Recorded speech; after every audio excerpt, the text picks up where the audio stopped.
When you say about taking Bruno out for a few games, would that be just for a rest, or would it be to see, okay, is it time to drop him? Is someone going to step up? Jay here for Stretford Paddock. This is Off the Bar, brought to you by Green King Sport, where football is more than a game. Joining me as always is Mr. Joe Smith. How are you doing? I'm very well, thank you. How are you? You're a bit chirpy, aren't you? You're not seeing what's going on in Manchester United. How dare you smile and look happy? What can we do except hope that something good comes? Well, there are reasons to be cheerful, because we've got a legend with us. It's Erik Christian. Good to see you back on the channel. It's been a while. Oh, yeah. But again, and United won FA Cup up. I told you it'd be all right. It feels all right now, doesn't it? Everything's fine. Terry said it. Man United are great. Yeah. Listen, if you're happy, Terry, I'm all right. If you're all right, I'm all right. I'm fully on board with it. I love doing predictions. So the other week before Southampton, I actually went on Twitter and said 3-0 United today, no problem. Okay, good. Nailed that one. And then before the Spurs game, I went, it's only Spurs, 4-1 United. But I didn't know Bruno was going to get sent off. So that was your excuse, yeah. We were doing so well until then, weren't we? I was waiting for the comeback. It could be worse, Terry. Hey, you get dogs abuse off them Spurs fans, for a wrong prediction. Yeah, you're not alone. I may have done an interview for the BBC where I said that Ten Hag was the right guy and we should back him and all the rest of it. And I said that, lads, it's Tottenham. That should be your team talk. Hey, it's not Ten Hag not marking players and not scoring. Well, this is it. We're going to get into that. Who can't pass for 5 yards. It's a good point, because we are going to get into that. We'll talk a little bit about some of the players at Manchester United. The big news this week has been Bruno Fernandes' red card that you referenced there has been rescinded. For some reason, VAR couldn't do it and Chris Kavanagh got it wrong. But the FA, the Premier League, have had a look at it and gone, it's not a red card, so that's been taken away, although obviously it's too late for that game. But the sort of bigger conversation is about Bruno Fernandes and the season he's having and where he's at, because he is the captain, he is one of our senior players, he's the guy who, more than anyone since he arrived, has been the creator, has got the most assists. I think he's probably scored the most goals since he's arrived, or he's up there with anyone. And yet this season it's not been going well for him, regardless of that red card. Sorry, where do you stand on Bruno Fernandes? Because for me, I love Bruno. I think he's been a breath of fresh air since he arrived. For me, our best signing post-Fergie. But I can still say he has his faults, and this season hasn't been great. This sounds an awful thing to say, but I was looking forward to him getting a 3-match ban just to see how we do without him. Okay. How we cope without him, because although there's positives about him, he does keep trying. He tries to do something with the ball all the time. But I remember when Man City bought Rodney Marsh, who was supposed to be a kind of George Best on half speed, basically. Yeah. And he never suited them because his decision making was a bit fractious. So he'd take the odd extra touch, he'd drag play back when he should have played it earlier or first time. And I have that feeling with Bruno all the time. I do call him Man United's Rodney Marsh, because when he does something good, that's great, and it can be entertaining. But there's so many times where you go, well, that's just the wrong decision. How can you not pass a ball accurately for 10 yards? Now, don't get me wrong, there's stray passes from Paul Scholes, there's stray passes from Carrick. But I just think sometimes with Bruno, I'd like to see him recycle the ball a little bit more and kind of stay in the one position, have a bit of positional discipline. Last season when we played Fulham at Old Trafford, Pereira was fantastic, wasn't he? Yeah. Because he played in that proper number 10 role, he carried the ball, his crossing was his corners were better, his free, do you know what I mean? He kind of looked after the ball better and did certain things, and he looked a better player than Bruno in that game. And I do think the problem we've got at United is we haven't really got any players to really shout about, except for maybe Martinez, Bruno on a good day, Rashford on a good day.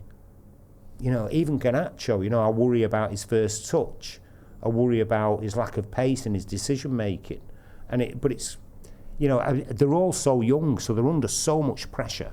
So it's hard to gauge. But, my worry about United, and this is what I said in the queue, going in with my lads, and they're all singing about Rooney, the White Pele, and George Best and all that. And I thought, who out of this team is anyone going to be singing about in 10 years' time at Old Trafford?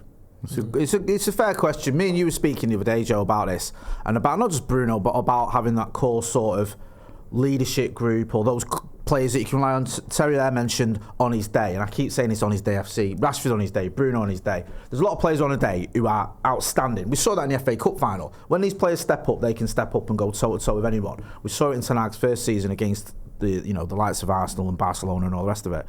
But it does feel like we're lacking someone who can rally the troops, who can be that leader right now. And Bruno is the guy you probably look to because of his ability, because he's the captain, and yet he's having probably his worst spell as a United player. I think so anyway.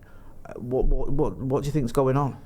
I feel a bit sorry for him, really, because he's the one that you look at, like you said, and the main one where you go year after year after year. Even last season, it wasn't his best ever numbers. I thought it was his best season last season after Christmas. There you go. Yeah, after Christmas he was sensational. He didn't get on my nerves as much last season as he had. There's a ringing endorsement. He didn't quite have quite the numbers from his first season where he got 28 goals or whatever. Yeah. But he got, I think it was 15 goals, 13 assists last season, which is, more than most attacking midfielders in the league. If you end up with 10 plus goals and assists, you're a successful attacking midfielder, I would say. That's the sort of benchmark. Everyone forgets, that first season, he had Pogba. He had Pogba, yeah, exactly. But we had sort of talisman in that team, and the team around it wasn't quite right. Maybe the tactics and the mindset wasn't quite there. But then now we go to a team where you got Rashford, who in 1 year his 30 goals propelled us to third in the league, and then the year after that he gets 7 goals, and of course we're going to drop off by, just the difference between 7 and 20. What's that? 23 goals different. Yeah. That's going to cost you many games and many points. And then you've got Bruno, who's the captain now, who takes all the responsibility on his shoulders. He has got a little bit of a petulant side, and people love to hate him. I feel like I know Rashford gets the most stick on social media, but when you talk to opposition fans, the one they all can't stand is Bruno Fernandes. Yeah. Part of that's because of how good he is, and part of it's because of his personality and his style. And I think he is someone that, when he's not playing great, is easy to dislike, because he's a little bit more throw his arms around, a little bit more sort of whiny maybe than some of our other players. But I do think that the pressure that's on him is unfair, because if he doesn't have a good season, we sort of have accepted that Rashford will have a year off here and there. Garnacho's a kid, so you have to accept that he's not the finished article. The same can be said for Mainu. The same can be said to a certain extent for Ahmad. The same can be said for Højlund. The only one who's actually, every season you look at him and go, you've got to have a brilliant year this year, is Bruno. I mean, and I feel like that's not quite fair. He might be tired. That's a fair point, because I think after the Euros and all the rest of it, he's played more minutes, I think, than practically any outfield player on the planet. Maybe give him a rest. Yeah. I mean, that's why I would like to see how we would do for 3 or 4 games without him. I mean, obviously we drew with Liverpool 0-0 without him last year, and maybe to play with a bit more discipline, and then maybe feed players in. You see, I thought given the time on the ball when Eriksen played in that position, was it against Barnsley? I mean, obviously it is only Barnsley, but he didn't waste. He wasn't as wasteful with the ball. He's a little bit cleaner, isn't he? I just think Bruno can be incredibly wasteful with the ball, and often when we're all pushed up front, and there's a massive gap then behind him, and it's kind of I just wish there was that caution about him. I mean, hopefully he'll now make me look as stupid as we beat Spurs 4-1. You weren't alone with that one. But I think everyone thought we beat Spurs. It's that worry with me. It's a bit like Rodney Marsh at City. I saw him. He used to go to City quite a lot in those days, and I've seen him have fantastic games. But I would say a lot of the time I felt he was letting that team on a bit. When you say about taking Bruno out for a few games, would that be just for a rest, or would it be to see, okay, is it time to drop him? Is someone going to step up? Will we look after the ball a bit better? Will we recycle it a bit more? Just to see if we do that. Because he likes to have that free role, but then you think of the players that we've had who would have liked that free role, like Jadon Sancho, I mean, even Ahmad. Yeah. I've heard of some Brazilian lad that, and he must have one, that Anthony's best position is as a number 10. Now, we've got all these number 10s. Donny van der Beek never got a chance in there, so whatever he'd have done. But, it's interesting, what would we do without Bruno? Or maybe even play Bruno a bit deeper in that number 8 role. But then has he got the legs for that? What do you think about it, Joe? Because you've been one of his biggest fans, and rightly so. I agree with everything you've said, to be honest with you.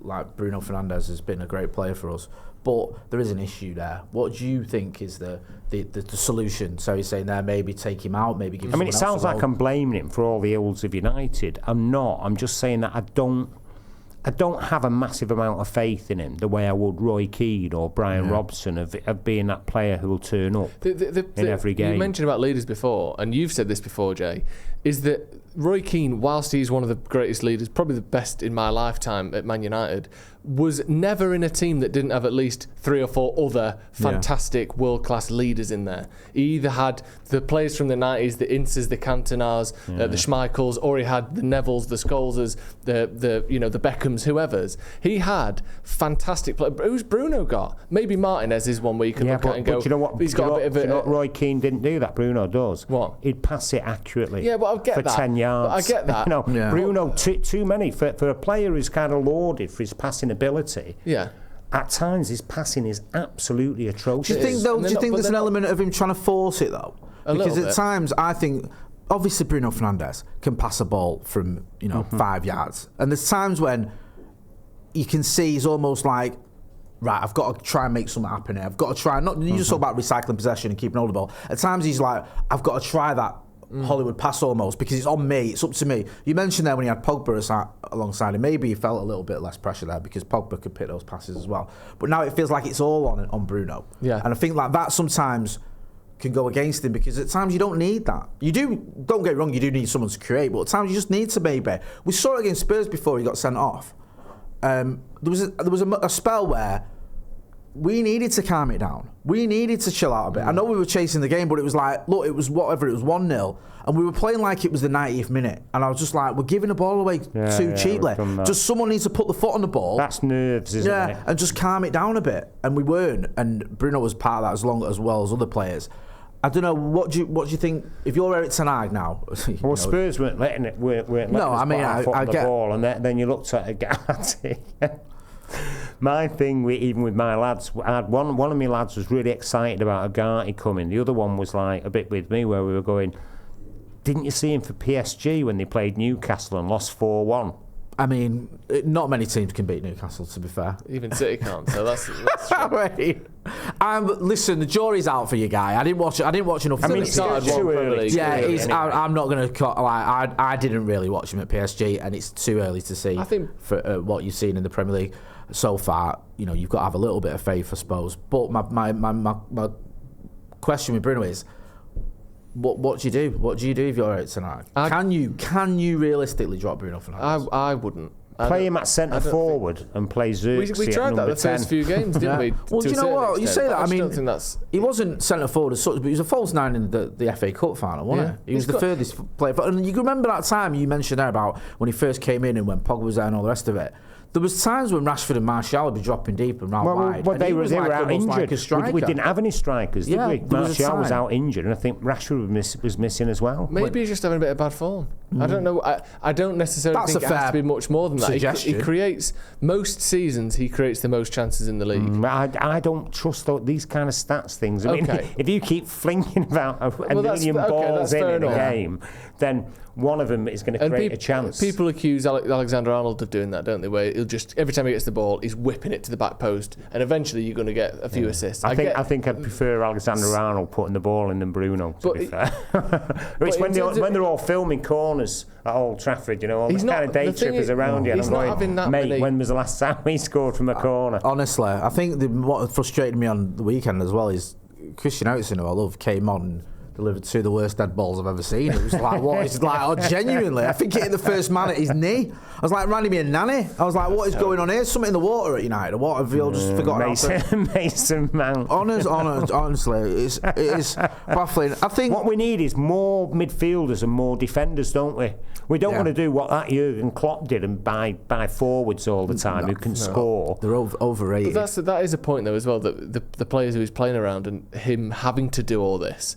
Because who else is going to do it? When Eriksen plays, he can put a ball in. Casemiro's good at that one pass where he receives it from the right side and clips it over his shoulder to the back post. He's good. He's good at that ball. But otherwise, it's Bruno's job. And you look at the numbers. He's not making twice as many passes, having twice as many shots as everyone else in the league. I know that he does put more balls into the box because that's his job. but it's comparable to the number of passes and shots that other people in his position are having. So he is good.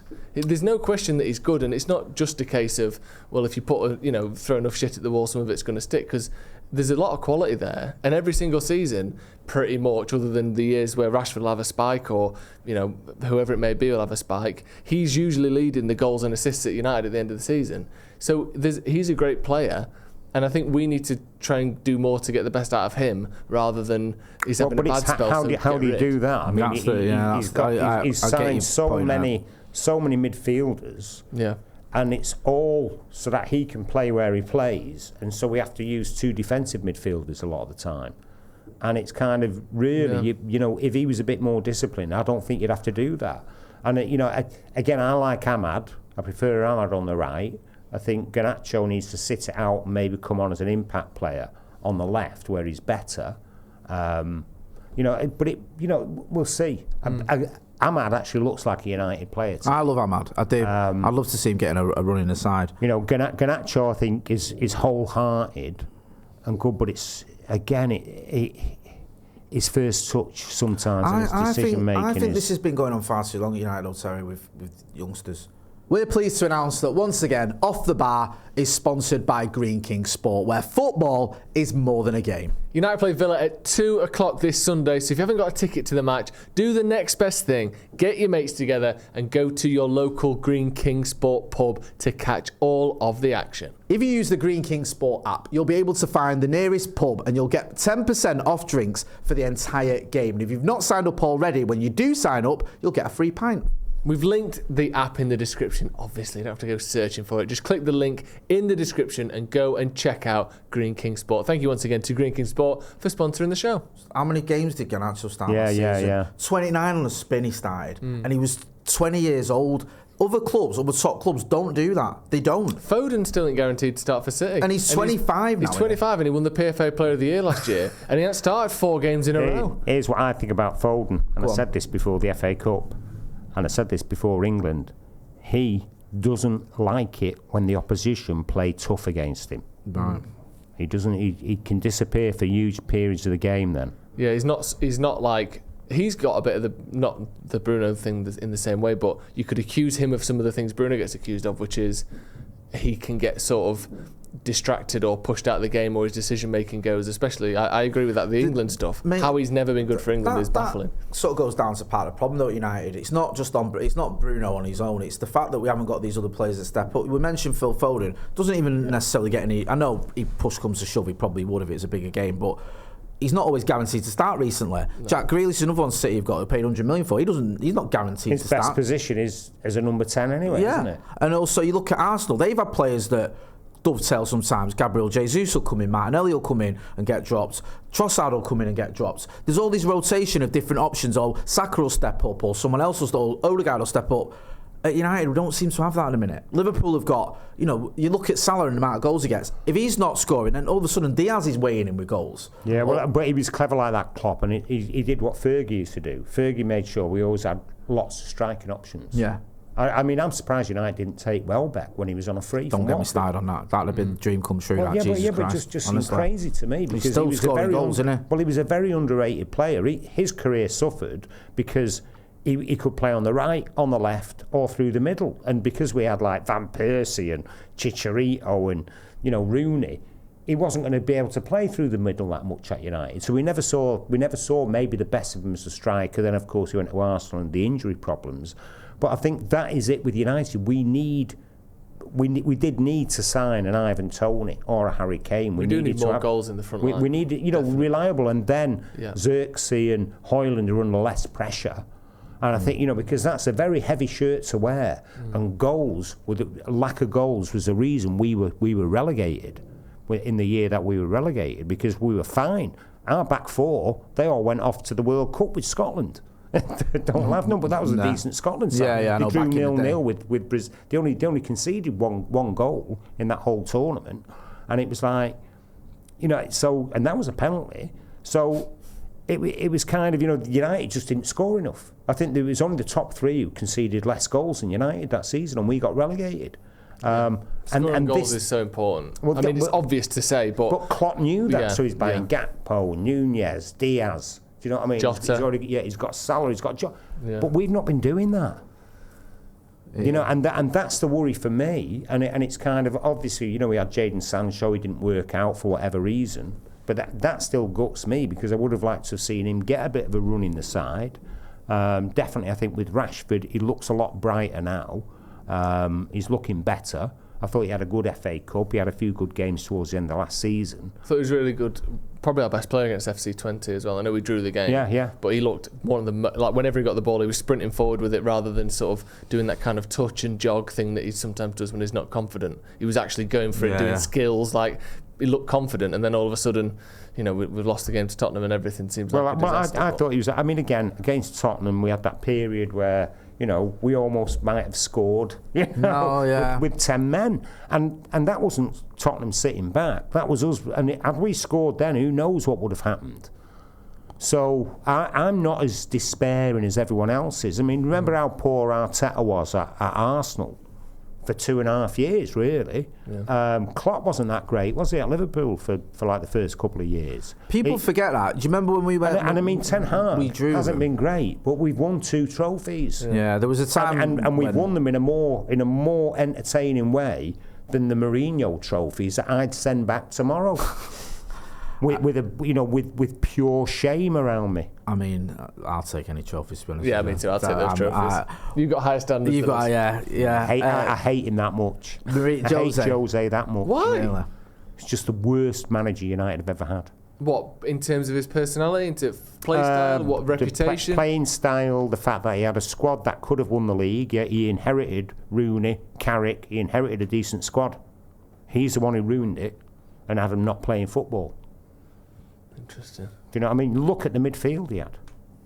Was it Herrera, Pogba, Rooney, Carrick, Mata, Matic? I know he bought some of them, but he had a good squad. He had a fantastic squad. It's weird, isn't it? Because now you get a lot of people that look back on some of these managers and say, I've seen people praising Van Gaal, I've seen people praising Jose. Well, Van Gaal, it was dull, but you understood what he was trying to do. He just needed to speed up the passing, didn't he? Yeah. Play that passing, but turn the speed up. Yeah. You know? It made sense. Go from 33 to 45. Yeah. And he did that in the odd game. So like West Ham away, and so there was a few games where we did do that, and you thought, right, this is right, and we dominated possession. But he threw out the baby with the bathwater, didn't he? Yeah. Van Gaal, getting rid of Raphael. Stupid. We've not had a right back as good until maybe Mazarawi now. As Raphael, we had got rid of Nani, got rid of, even getting rid of Johnny Evans. Got rid of Van Persie as well, didn't he? 3 million. Well, Van Persie. I mean, there is that whole irritation again with David Moyes, because you talk about the sort of lack of goals at United, but under David Moyes he wasn't able to play Van Persie and Rooney together for most of that season. And had he been able to do that, would have been an extra 20 goals. That gets us in the top 4. Do you remember the Arsenal game at Old Trafford just before the international break when Van Persie got the winner? I was certain we were going to come back from the international break and have a title challenge. I think I might have said it on full time down. We came back and drew the next 2 games, and that was the end of that. We've spoken about Bruno, but he's not the only one, is he? Like, who are you looking at? Who else are you looking at, John, saying it's time they stepped up? Because we can talk about Bruno Fernandes all day long, and you made good points about where he's at and his faults, whatever. But we've got a lot of senior players at Manchester United now who've been there for a little while, who are on big money. Who are you looking at and thinking it's time you stepped up, or who are you thinking can step up in a spell now where the manager's under so much pressure, if not ready for the side? I think I defend him a lot, but one player that sort of weirdly gets away with not being a leader at all is Marcus Rashford. It's a bit odd that he's been at the club since he was 6 or whatever it is. He's played every single week he's been fit for the last 8 years. Yeah. He's one of our best players when he's fit and when he's on form. And yet, when there was a captaincy vacancy about 18 months ago, it wasn't even in the question. But that might not be his personality. Well, maybe it's not. But if it was, that would probably help United. Yeah. I accept maybe he's not like that and he's a bit more introverted. And when you see the pictures and the footage, and he's often maybe at the back of the picture, or he's kind of off by himself, and maybe that's his personality. But I think United would be benefited if he didn't have that personality, or if he did have a slightly stronger, more forward. If you could swap his personality for Roy Keane's, as you mentioned before, that would only be good for United. Forwards rely on service. That's true, but his service hasn't been that great. It's interesting to me that he's so experienced, and yet so the way you speak about him and think about him, I wouldn't think about him being a United captain, and I don't really know why not. When all those things I mentioned, he's from Manchester, he's a United fan, he's been here forever, he's amazing, and yet could you imagine him being the captain? I was saying this to me and McCall sat together for the FC20 game, and I mentioned Marcus at the time, just that, because he's one of those players who, when he gets a bad pass, he doesn't tend to say anything. He tends to just put his head down and like almost sulk about it. You look at Højlund, if someone doesn't give him the ball, if Garnacho keeps on the ball, he goes berserk at him. Do you know what I mean? He shouts at him, he lets him know straight. And Højlund's just come in the team as a 19-year-old, no, he's 20 now, but as a kid, and he's already like ready to give it to... Marcus never does that. The only time you see Marcus shout at people or argue is with the ref. If he feels he's being kicked about, he'll say to the ref, you see it all the time with him, you're taking the piss. Like, he'll have a go at the ref.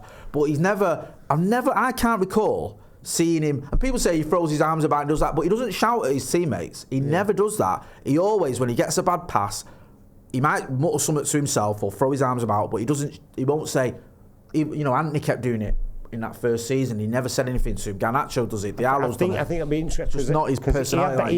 He had that little period when Luke Shaw came back briefly last season where he looked quite good. Yeah. And I think he needs that, Rashford. So he needs to be a bit closer into the middle to play off Garnacho. Because sometimes he's out too wide and he's on his own. Yeah, and it's kind of, and everyone's trying to play the murder ball through to him to run up, but everyone knows that. I mean, Spurs took the risk because they play with a high line anyway. And I actually fancied him to get a couple against Spurs. No, I did. Rashford. I think he'll come good this season. I think there's a big decision about Ahmad to be made regularly, and then it's like Xerxes, his all-round play is great, but he needs to get that ball in the net. He needs to stop. Goalies have great games against us, though, don't they? They do this season. Everyone's having Dean a fantastic Henderson, game. you think, get lost. Mate, that's the last thing I wanted as well. Dean Henderson having a great game and getting man of the match against us, or player of the match, I should say. See, everyone forgets we were good against Crystal Palace. No, we were. We all said that.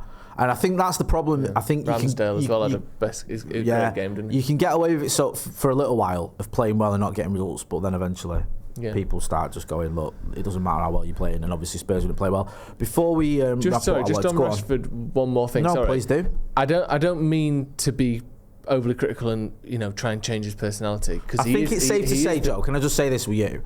No one is ever going to accuse you of being overly critical with Marcus Rashford. That's true, right? I think if anyone has got the right to criticise Marcus Rashford, not just on this channel, I mean in life, I think it's you. I think you have been one of his most vocal supporters since I've met you, and I respect that about you because I love Marcus as well, and I think some of the stick he gets is OTT. So don't worry about that. You don't have to caveat this. I don't have to caveat too much. Just one more thing on it is, I don't think it's a coincidence that he's had his worst seasons when managers have been sacked and United have been at our worst. Because I think one thing that, due to that personality and the slightly more reserved, slightly more shy, slightly less sort of shoulders, chest forward, I'm going to win this for us kind of thing against all odds, I think that he can get dragged down by a bad season rather than being the turning point to turn something from a bad season to a good season. I think if he could somehow add that to his game, I don't know how he could do it, that would take him to the next level, where you look at his worst years, it's when United finished 8th, he was terrible. When Solskjaer got sacked, he was terrible. Like, he's very much everything's moving in the right direction, look at Marcus fly. And if it's not moving in the right direction, he struggles a little bit, and I think somehow he needs to break that cycle. And I don't know how he can do it. Maybe he'll never do it. He's got it in the locker, so it'll come. I don't think he's. I think there's a lot more pressure on footballers now than there ever was. Yeah. In many respects. But I also think that there's a certain type of footballer who isn't around anymore. I mean, the other day I was already worrying for United because, what's his name? The left back for Spurs is fantastic. Why didn't we buy him? Udogie. Yeah. Destiny Udogie. Look, he's just, you're never going to get round him, are you? He's just too quick. And so, he was on a hide and nothing, Garnacho out on that side. Yeah, it was difficult. He went down, didn't he? I thought he was going to get subbed off. I thought Garnacho might have a chance. Same here. And then he stayed that's on. What I was the same. That would have been like a goal. Yeah. I've asked you this loads of times. We've spoken about this extensively, so I don't need to keep going on about it, but it'd be remiss of me not to ask you, Terry. Erik Ten Hag, I suppose there's two sides to this question. Do you think he should be given more time, and do you think he will be given more time? I think I'm weird with managers, and here's why. So going all the way back, I never thought they should have sacked Frank O'Farrell when they sacked him. No, seriously. I thought, when you said going back, I remember me and you doing 5 Live, I think it was. Mm-hmm. Right, and you were the only one. This is the day Moyes got sacked, or the day after Moyes got sacked, and there was a load of us in the studio. I think with Nicky Campbell, I think it was. Yeah. And Terry, he's usually dead quiet, but he kind of took over. He was like, I'll say that, Mike, Nicky. I think Nicky Campbell went and got a brew while Terry just sort of became the presenter for an hour. And then Robbie Savage rang up going mad at me, didn't he? But it was I was in my element watching this, by the way. I forgot I was meant to be taking part. But you were the only one who was like, Moyes should have been given more time, I think. Well, I thought he should have been given until Christmas of the following year, because he hadn't been able to buy any players. Yeah, and we were short in midfield. We just lost Paul Scholes. We weren't really a great side under Fergie the year before. It's just he got a full season out of Van Persie. Yeah. I mean, we were very route one, weren't we? But it was just like having Van Persie and Rooney up front was bloody hell. No, I remember you making that point. I think Ten Hag, there's something about the way that I quite like if it all comes together. And I do feel a little bit excited watching us at times. I think there is definitely something there, and I think if he did leave United, he'd go somewhere else and do really well.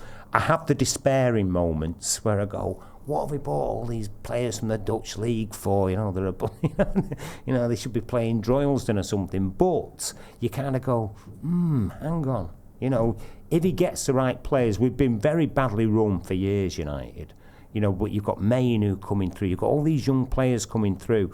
If he can get to grips with them, I think we could be on for something good. And I mean, really, last season it was littered with injury, and a lot of moaning going on. So littered with injuries. His first season again, I thought he did okay. Even Anthony looked good for the first 5 or 6 games. Listen, I quite liked Anthony when he first arrived. I thought he was alright. He keeps going. He's wholehearted. Yeah. He was good when he came on against Liverpool. I just think, I think he's a bit cautious, Ten Hag. But I think he'll get there. If he doesn't, then he goes. That's sad. But the only manager I ever prayed that we'd lose, that he'd go, was Mourinho. No, literally, I absolutely hated his guts. Really? I thought he was spiteful when he was at Porto. I think he's the jammiest manager ever. He was basically Tony Pulis with an unlimited budget. He inherited other people's teams and spent a fortune. You've just never got over that Paul Scholes disallowed goal, have you? Or Roy Keane getting sent off in the first leg. Roy Keane in the first leg for touching the goalkeeper. Listen, and the way they cheated against Celtic in the UEFA Cup See final what I mean? The year before he's even remembered that one. No, I was a bit lukewarm about Celtic, you know what I mean? Yeah. I was watching that game. By the time that game finished, I hated Porto. I hated them by the end of that game. But I just think, and then at Chelsea, how cowardly he played after that Ranieri side played such exciting football and beat us 3-0 at Old Trafford. The game that lent the myth so you can play Roy Keane would make a good centre-half. Right. Played centre-half that day, and as that third Chelsea goal went, and I went, we need a centre-half. Just hating Jose. Well, yeah. So I wasn't sad when Van Gaal went. Although I could see it, I just didn't want any more of that, philosophy of like. It was slightly mind-numbing, wasn't it? Well, two shots in each half. I didn't see a goal for 3 months down my end. It was like that. I remember. I'm not being funny. Taking my youngest lad to United City 0-0, and I said, "Well, never mind. I've got us a ticket to go and see United Middlesbrough on Wednesday, and there'd be lots of goals in that." 0-0, went to penalties, didn't it? Yeah, I remember it. 120 minutes of misery. He defended that as well, Van Gaal. I remember his press conference. He said, you lost to Middlesbrough the year before. He said it's an improvement. I think, wasn't it under Van Gaal where I think Phil Jones and Chris Smalling conceded fewer goals than Saliba and Gabriel have ever conceded in a given season. Van Gaal was weird because one thing I will always love about Van Gaal is one field, obviously winning the FA Cup, and that 4-2 at home to say. Yeah. That goes under the radar, that game. That was an amazing game. I love that game. Marouane Fellaini turned into prime Roy Keane for that afternoon. He pocketed Yaya Toure. It was unreal. It was. But you do forget, under Van Gaal and then again under Mourinho, so Fellaini's another midfielder that he had, the options he had, and then he was making excuses. Yeah. He won us a couple of Mickey Mouse Cups, didn't he? And then, I mean, he did get us 80 points. 81. Which is I know modern day it's not going to win you a title, but it's not bad. Each point was you wanted to scoop your eyeballs out. You've only got 2 eyes. It was what? It was the worst thing ever. Nobody would go to football. You would be playing at Old Trafford in front of about 38 people. With a few people abroad watching the highlights. What do you really think? I mean, that's it. All the people who love Jose are people who live in Baluchistan and just stick the phones on and watch 3 minutes of highlights. And they go, Mourinho, bring him back. You're going, what about the other 87 minutes of the game? Did you ever see them? It was sad when Ole left. That was sad. Well, yeah. Well, again, I thought they should have maybe stuck with him for a bit longer, see what he'd do. That team just seemed to have got a bit unsettled, and everyone's going, he's got no excuses for not winning the league now. And I'm going, have you seen our midfield? Yeah, he's got no excuses for not winning the league now. Fred and McTominay. It was kind of nonsensical, that as well. The whole idea, you've got no excuses for not winning the league now. When we did finish some distance behind City, people kind of forgot that. Yeah. Well, we didn't have a midfield, and it's not like we went toe to toe with him all season. I think we were top. Was it New Year's Day, and that was the end of that. And then we finished a good. I can't remember the exact points, 14 points behind. Pogba got injured against Everton. We were winning 3-2. We came off. We drew 3-3, and I think we only won 2 of the next 11 games. That's my lowest and one point. of them was in the FA Cup. We went top of the league, and then that happened, and everyone then goes, Pogba was rubbish. I thought, well, look at us without him. We look middle of the table. That's actually traumatised me remembering that game. Calvert-Lewin, Dominic Calvert-Lewin. You and Mikola won it on the watch-along. He brought on Tuanzebe to shore the game up. Oh, no, was it Tuanzebe gave it to Wan-Bissaka who gave it away? He gave a foul away, I think. There was a foul. Was it not Wan-Bissaka who did something stupid with the ball? There was a foul, and then there was the free kick. And then, yes, the traumas. No, honestly, that's the. You know what? On that bombshell. Horrendous. Seri, it's always a pleasure. Win. We're going to beat Porto. Yes, right. That'll do it. We're going to beat Porto for revenge. You can't bribe referees anymore in That'll Portugal. make up for 2004. Put that in your pipe and smoke it. Hey, now we've pushed you down to 15th in the Europa League group. Yeah. Hey, that makes up for not winning the Champions League. When we beat them 4-0 at Old Trafford and they played Beckham in centre mid. Do you remember that? Those were the days. That was a great game. Those were the days. Not quite as good now, but you never know. The glory years will return. Terry will tell you that. Terry, always a pleasure. Make sure you go and check him out on socials and check out his books and all the rest of it. He's written loads and he's stand up and everything. I struggle to keep up with what you're doing. My socials where I got someone sent me a photo of her son, the City's ground 40 minutes before kick-off. Every time I go on Twitter, he puts Stephen House in the shade in for arguing on Twitter.